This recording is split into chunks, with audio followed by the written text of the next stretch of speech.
Vamos aqui de leitura do livro Pense e Enriqueça. Logo pela manhã aqui que eu gosto de fazer essa leitura. Eu vou explicar o porquê. Deixa eu só abrir aqui a tela da webcam e vamos começar essa leitura. O exercício de você ler o capítulo Decisão e você estipular uma meta, né? Tipo, eu tô aqui com esse livro aqui para fazer uma leitura de 60 dias, tá? Todas as manhãs, assim que eu acordo, eu pego aqui o capítulo decisão e o capítulo persistência. É só uma questão de habituar é, essa parte da minha mente, tomar mais decisões. E esse capítulo aqui ele ajuda muito. Vamos lá. Assim como o Bob Proctor fala, né? Então, não tenho o que discutir. Vamos lá. Decisão. Você verá como cristalizar opinião em decisão e levar adiante decisão. Você verá como cristalizar a opinião em decisão e levar tal decisão adiante. Compreenderá como e quando mudar uma decisão para maiores benefícios e lucros. A análise de mais de 25 mil homens e mulheres que experimentaram fracasso revelou o fato de que a falta de decisão estava próximo do topo da lista das 31 causas principais de fracasso. Procrastinação, o oposto da decisão, é inimigo comum que praticamente todo homem tem de vencer.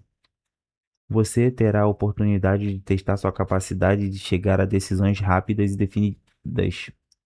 Ao terminar a leitura deste livro e estiver pronto a começar pondo em prática os princípios que ele descreve. Análise de várias centenas de pessoas que acumularam fortunas bem acima do marco de US$ 1 milhão revelou o fato de que todos eles tinham o hábito de chegar às decisões rapidamente, de mudar essas decisões devagar, se e quando eram mudadas. As pessoas que não conseguem acumular dinheiro, sem exceção, têm o hábito de chegar às decisões vagarosamente, mudando-as com rapidez e frequência. Uma das mais notáveis qualidades de Henry Ford era o hábito de chegar às decisões rápida e definitivamente, mudando-as devagar. Essa qualidade era tão pronunciada em Ford que lhe deu a fama de ser obstinado. Foi essa qualidade que o induziu a continuar a produção do seu famoso modelo T, o carro mais feio do mundo. Quando todos os conselheiros e muitos compradores lhe recomendavam que o mudasse. Talvez Ford tivesse demorado demais em mudá-lo, mas o outro lado da história é que a firmeza e a decisão trouxeram-lhe vasta fortuna antes que a mudança de modelo se tornasse necessária. Poucas dúvidas restam de que o hábito de decisão definida de Ford assumia as proporções de obstinação, mas essa qualidade é preferível à vagarosidade em chegar às decisões e rapidez em mudá-las. Poucas dúvidas restam de que o hábito de decisão definida de Ford assumia as proporções de obstinação, mas essa qualidade é preferível à vagarosidade em chegar às decisões e rapidez em mudá-las. Opinião, um artigo barato. A maioria das pessoas que não consegue acumular dinheiro suficiente para suas necessidades, geralmente influenciadas com facilidade pelas opiniões dos outros. Permitem aos jornais e aos vizinhos mexeriqueiros que pensem por eles. Opiniões são os artigos mais baratos na Terra. Todos têm um conjunto de opiniões pronto a soltar a quem quer que as aceite. Se você se deixar influenciar por opiniões ao chegar às decisões, não terá êxito em nenhuma empresa, muito menos na de transformar o desejo em dinheiro. Se você for influenciado pela opinião dos outros, não terá desejo próprio. Não traia suas intenções ao começar a pôr em prática os princípios aqui descritos, chegando a decisões próprias e seguindo-as. Não as confie a ninguém, exceto aos membros do seu grupo de mente superior, e esteja seguro, na seleção desse grupo, de que escolheu apenas os que estão em completa simpatia e harmonia com seus propósitos. Amigos íntimos e parentes, embora sem o querer, prejudicam muitas vezes por suas opiniões e, às vezes, através do ridículo, com a intenção de se mostrarem humorísticos. Milhares de homens e mulheres trazem consigo a vida inteira complexo de inferioridade porque alguma pessoa bem intencionada, mas ignorante, destruiu-lhes a confiança através de opiniões ou do ridículo. Você possui cérebro e mente próprios. Use-os e chegue às suas próprias decisões. Se precisar de fatos ou dados de outras pessoas para possibilitar-lhe tais decisões, como provavelmente lhe acontece muitas vezes, adquira os fatos ou garanta as informações de que precisa, sem alarde e sem revelar seus propósitos. É uma das características mais marcantes. É uma das características das pessoas que têm apenas conhecimento superficiais ou aparência de conhecimento. Tentar dar a impressão de que têm conhecimentos vastos. Tais pessoas geralmente falam demais e ouvem de menos. Conserve os olhos.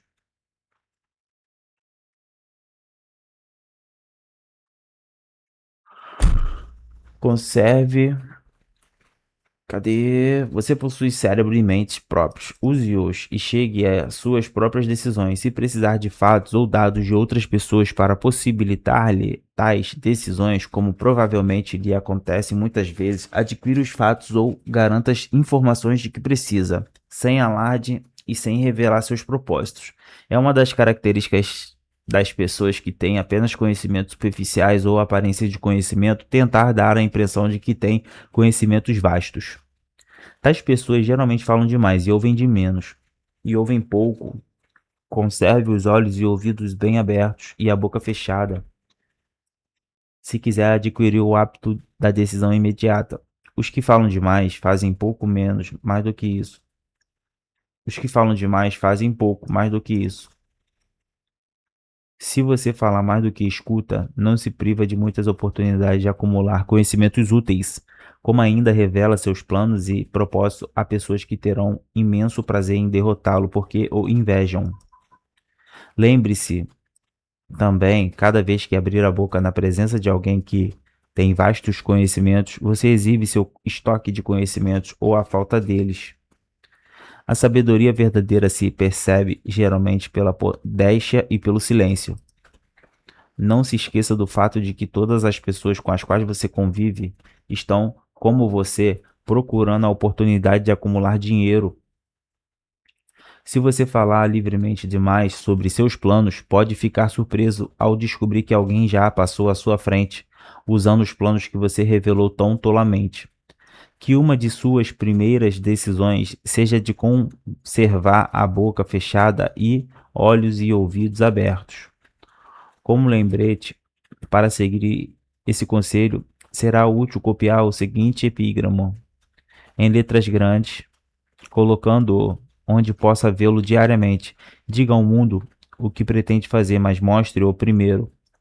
É o equivalente ao dito: ações e não palavras são o que mais importa. Histórias feitas de decisões. O valor das decisões depende da coragem exigida para tomá-las.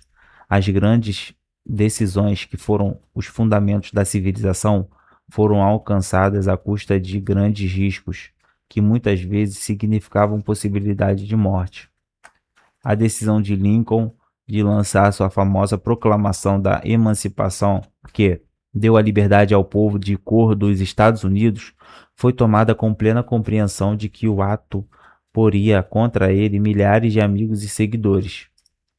A decisão de Sócrates de tomar o copo de veneno, preferindo-o a transigir em sua crença pessoal, foi decisão corajosa.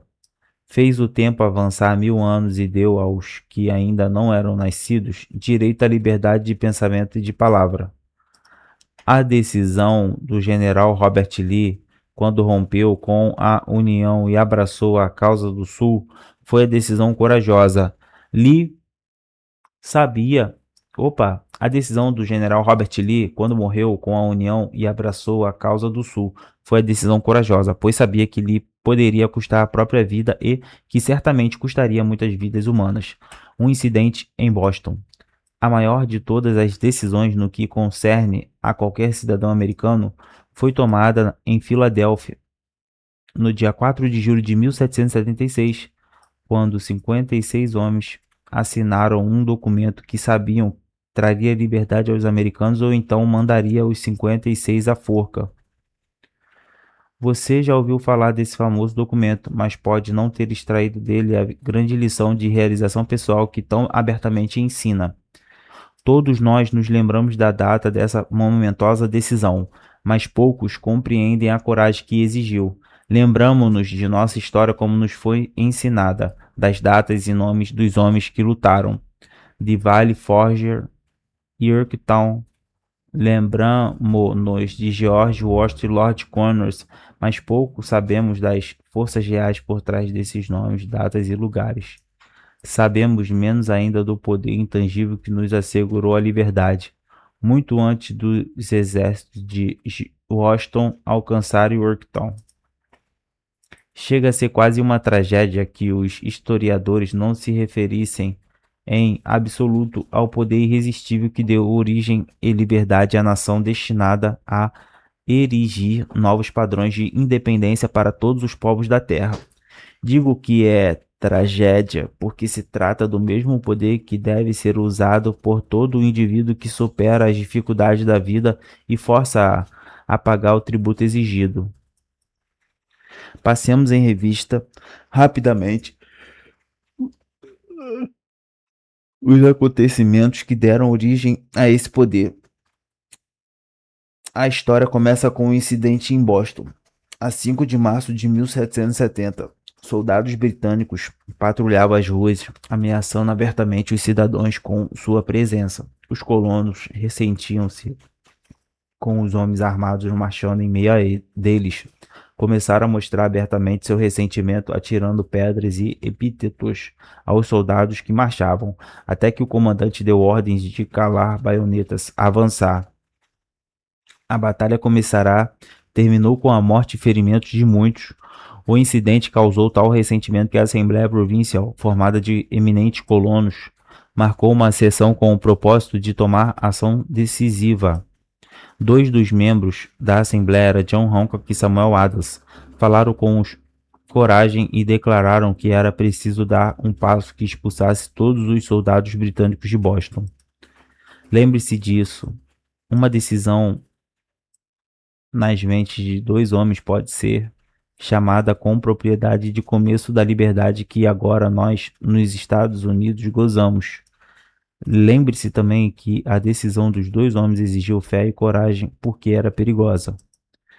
Antes que a Assembleia fosse suspensa, Samuel Adams foi incumbido de visitar o governador da província, Hudson, e exigir a retirada das tropas inglesas. A exigência foi satisfeita, as tropas removidas de Boston, mas o incidente não terminou aí. Causará uma situação destinada a mudar todo o rumo da civilização. Mentes começam a trabalhar em conjunto. Richard Henry Lee tornou-se fator importante nessa história, porque ele e Samuel Adams se correspondiam com frequência, compartilhando livremente seus temores e esperanças referentes ao bem-estar do povo de suas províncias. Dessa correspondência, Adams concebeu a ideia de que uma troca de cartas entre as 13 colônias poderia auxiliar a concretização da coordenação dos esforços, tão necessários à solução dos seus problemas. 2 anos após o conflito com os soldados em Boston, março de 1772, Adams apresentou a ideia à Assembleia em forma de moção, sugerindo que se estabelecesse uma comissão de correspondência entre as colônias, com um propósito de cooperação amistosa para a melhoria das colônias da América Britânica. Era o início da organização do vasto poder destinado a dar liberdade a você e a mim. O grupo de mente superior fora organizado. Consistia de Adams, Lee e Hancock. A comissão de correspondência foi organizada. Os cidadãos da colônia conduziam uma luta desorganizada contra os soldados britânicos através de incidentes semelhantes ao distúrbio de Boston, mas nada de bom foi realizado. As mágoas individuais não se consolidaram sob a chefia de um grupo de mente superior. Nenhum grupo de indivíduos pusera corações, mente, almas e corpos em uníssono numa decisão final de pôr fim às dificuldades com os ingleses, de uma vez por todas, até que Adams, Lee e Hancock se uniram. Enquanto isso, os ingleses não descansavam. Estavam também planejando e formando um grupo de mente superior por sua conta, com a vantagem de contar a retaguarda com dinheiro e soldadesca organizada. Pá. Decisão instantânea muda a história. A coroa britânica designou Gage para substituir Hudson como governador de Massachusetts. Um dos primeiros atos do novo governador foi mandar um mensageiro visitar Samuel Adams, com o propósito de tentar paralisar sua oposição pelo medo. Para melhor entendermos o espírito do que se passou, reproduziremos a conversação entre o Coronel Fenton, o mensageiro mandado por Gage e Adams. Coronel Fenton, fui autorizado pelo governador Gage para assegurar-lhe, Sr. Adams, que o governador tem o poder de conferir-lhe os benefícios que lhe forem satisfatórios. Tentativa de conquistar Adams com promessas de suborno, com a condição de que cesse a oposição às medidas governamentais. O governador lhe aconselha que não incorra no desagrado de Sua Majestade.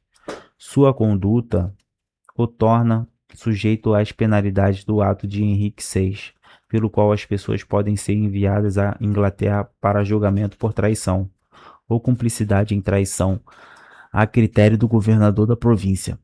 Mas, se mudar o curso de sua política, não só receberá grandes vantagens pessoais, como também fará as pazes com o rei. Samuel Adams podia escolher entre duas decisões: ou cessaria a oposição recebendo suborno pessoal, ou continuaria correndo o risco de ser enforcado. Chegará o tempo, claramente, em que Adams era forçado a chegar a uma decisão instantânea, decisão que poderia custar-lhe a vida. Insistiu em receber a palavra de honra do coronel Fenton de que transmitiria ao governador a resposta exatamente como lhe fosse dada. A resposta de Adams pode então dizer ao governador Grade que acredito há muito ter feito as pazes com o rei dos reis. Nenhuma consideração de ordem pessoal poderá induzir-me a abandonar a causa justa do meu país. E diga ao governador Grade que o conselho de Samuel Adams é que não mais insulte os sentimentos de um povo exasperado.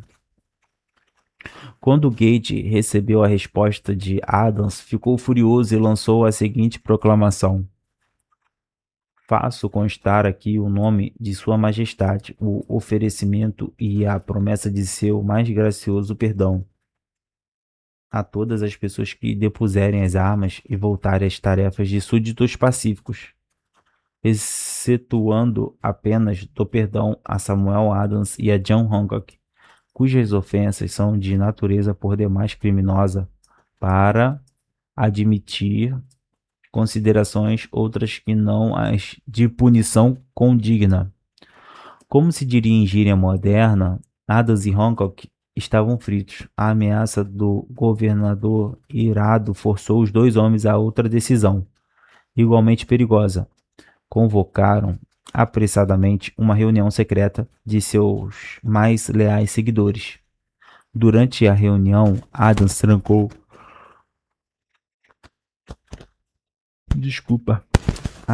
a porta, pôs a chave no bolso, informando todos os presentes que se tornava imperativa a organização de um congresso de colonos e que ninguém sairia da reunião enquanto não se chegasse à decisão quanto ao congresso. Seguiu-se grande excitação. Alguns ponderavam as consequências possíveis de tal radicalismo. Outros expressavam grandes dúvidas quanto à sabedoria de uma decisão tão definida, desafiando a coroa.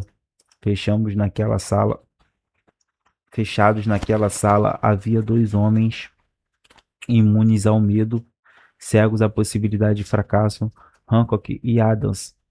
Por influência de tais mentes, os outros foram induzidos a concordar que, através da comissão de correspondência, far-se-iam preparativos para uma reunião do primeiro Congresso Continental, a ser realizada em Filadélfia, no dia 5 de setembro de 1774.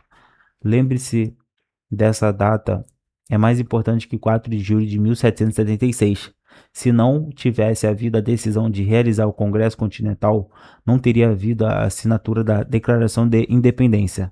Antes da primeira reunião do novo Congresso, outro líder numa parte diferente do país estava profundamente envolvido na edição de uma visão sumária dos direitos da América Britânica. Era Thomas Jefferson, da província de Virgínia, cujas relações com Lord Drummond, representante da coroa na Virgínia, estavam tão tensas quanto as de Hancock e Adams com com o governador deles. Pouco depois da publicação de seu famoso Sumário dos Direitos, Jefferson foi informado de que estaria sujeito à acusação de alta traição contra o governo de Sua Majestade. Inspirado pela ameaça, um dos colegas de Jefferson, Patrick Henry, emitiu sua opinião corajosamente, concluindo os comentários com a sentença que se tornaria clássica para sempre. Se isso for traição, aproveite ao máximo. Eram homens assim que, sem poder, sem autoridade, sem força militar, sem dinheiro, se reuniram em consideração solene ao destino das colônias, começando com a inauguração do primeiro Congresso Continental e continuando intercaladamente por 2 anos, até que, a 7 de junho de 1776, Richard Henry Lee se ergueu e, dirigindo-se à mesa e à Assembleia assombrada, propôs a seguinte moção: Senhores, proponho esta moção. Os Estados Unidos são e, por direito, deveriam ser Estados livres e independentes, que sejam desligados de toda a sujeição à coroa britânica, e que toda a conexão política entre eles e a Grã-Bretanha está e deveria ser totalmente dissolvida. Thomas Jefferson lê em voz alta. A surpreendente moção de Lee foi fervorosamente discutida e a tal ponto que esse acabou por perder a paciência. Afinal, após vários dias de discussão, novamente pediu a palavra e declarou em voz firme e clara: Senhor presidente, já discutimos esse assunto durante vários dias. É o único rumo que podemos seguir. Por que então demorar tanto? Por que deliberar ainda? Que esse dia feliz faça nascer uma república americana, que ela se erga não para devastar e conquistar, mas para restabelecer o reino da paz e da lei. Antes de sua moção ser finalmente votada, Lee foi chamado de volta à Virgínia, por motivo de doença séria na família. Mas antes de partir, colocou a causa nas mãos do amigo Thomas Jefferson, que prometeu lutar até alcançar oposição favorável.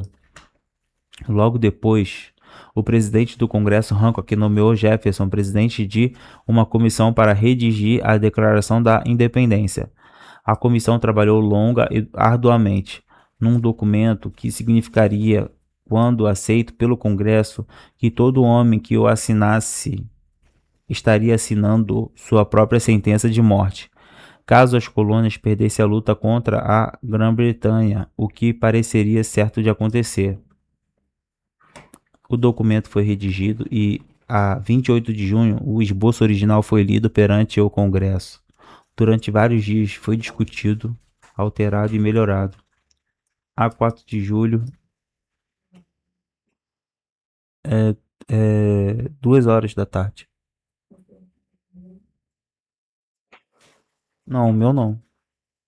Mas mas o carregador tá aqui. O carregador tá aqui. A 4 de julho de 1776, Jefferson, diante da Assembleia, leu, sem medo, a mais momentosa decisão jamais colocada no papel. Quando, no decurso de acontecimentos humanos, torna-se necessário a um povo dissolver os laços políticos que o uniam a outro e a assumir entre os poderes da terra a posição independente e igual a que, pelas leis naturais e pelo Deus da natureza, tem direito, respeito decente às opiniões da humanidade, exige que sejam declaradas as causas que impelem a separação. Quando Jefferson terminou, o documento foi votado, aceito e assinado por 56 homens, cada um arriscando a própria vida na decisão de escrever seu nome. Por essa decisão veio à existência uma nação destinada a trazer à humanidade para sempre o privilégio de tomar decisões. Analise os acontecimentos que levaram à declaração da independência e convença-se de que essa nação, que agora mantém posição de respeito e poder destacados entre todas as nações do mundo, nasceu de uma decisão criada por um grupo de mente superior, que consistia de 56 homens. Note bem o fato de que foi a decisão deles que assegurou o sucesso dos exércitos de Washington, porque o espírito dessa decisão estava no coração de cada soldado que com ele combateu e serviu de poder espiritual, que não reconhece fracasso. Note também, com grande benefício pessoal, que o poder que deu à nação sua liberdade é o mesmo poder que deve ser usado por todo indivíduo que se torna autodeterminado. Esse poder é constituído dos princípios descritos neste livro. Não será difícil detectar, na história da Declaração da Independência, pelo menos 6 princípios: desejo, decisão, fé, persistência, o grupo da mente superior e planejamento organizado. O poder da mente resoluta. O poder da mente resoluta. Nessa filosofia será encontrada a sugestão de que o pensamento apoiado pelo desejo forte tem tendência a transformar-se em seu equivalente físico. Pode-se encontrar esta história e na da organização da United States Steel Corporation, uma descrição perfeita do método pelo qual o pensamento passa por essa assombrosa transformação. Na busca ao segredo do método, não procure um milagre, pois não o encontrará. Só encontrará as eternas leis da natureza. Essas estão ao alcance de qualquer pessoa que tem fé e coragem para usá-las. Podem servir para trazer liberdade à nação ou para acumular riquezas. Os que chegam rápida e definitivamente às decisões sabem o que querem e geralmente obtêm. Líderes em qualquer época da vida decidem com rapidez e firmeza. És a principal razão de serem líderes. O mundo tem por hábito dar lugar ao homem cujas palavras e ações demonstram que sabe para onde vai. A decisão é um hábito que geralmente começa na juventude. Torna-se permanente à medida que a juventude avança pela escola primária, secundária e até mesmo superior, sem definição de propósitos. O hábito da indecisão acompanha o estudante na profissão que escolhe, se na verdade chega a escolher a profissão. Geralmente, o jovem recém-saído da escola aceita qualquer emprego que possa ser encontrado. Agarra o primeiro que aparece porque já caiu no hábito da indecisão. 98 entre 100 pessoas que hoje trabalham ganhando salários estão no cargos atuais porque lhes faltou decisão firme para planejar a posição definida e os conhecimentos de como escolher o empregador. Firmeza de decisão sempre requer coragem, às vezes grande coragem. Os 56 homens que assinaram a Declaração da Independência arriscaram as vidas na decisão de assinarem aquele documento. A pessoa que toma uma decisão firme para procurar um determinado emprego e fazer com que a vida lhe pague o preço que exige, não arrisca a vida em tal decisão, arrisca a sua liberdade econômica. Independência financeira, riquezas, negócios vantajosos e cargos profissionais não estão ao alcance da pessoa que deixa ou se recusa a esperar, planejar e exigir essas coisas.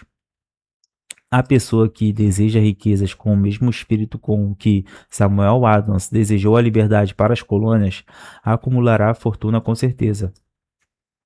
Pontos a fixar. Falta de decisão é a principal causa do fracasso. Todos têm opinião, mas no fim é a sua opinião que move o seu mundo. Vimos como uma decisão tomada em Filadélfia em 1776 atua para sua força e confianças atuais. A mente resoluta harmoniza-se com tremendo poder especial. A indecisão começa frequentemente na mocidade. Vimos como evitá-la e ajudar outros a evitá-la. Analise esses acontecimentos que levaram a grandes decisões e estará dando a si mesmo uma orientação vitalícia para a ação decidida e efetiva em qualquer tempo de sua vida. O grande desejo de liberdade traz liberdade. Grande desejo de riqueza traz riqueza. Todo homem poderoso se mantém dentro de seu próprio poder. E é isso, concluí aqui a leitura. Eu confesso que fiquei meio sonolento aqui, mas isso é normal, a gente ainda tá seguindo em frente mesmo, independente de qualquer coisa. Vamos que vamos.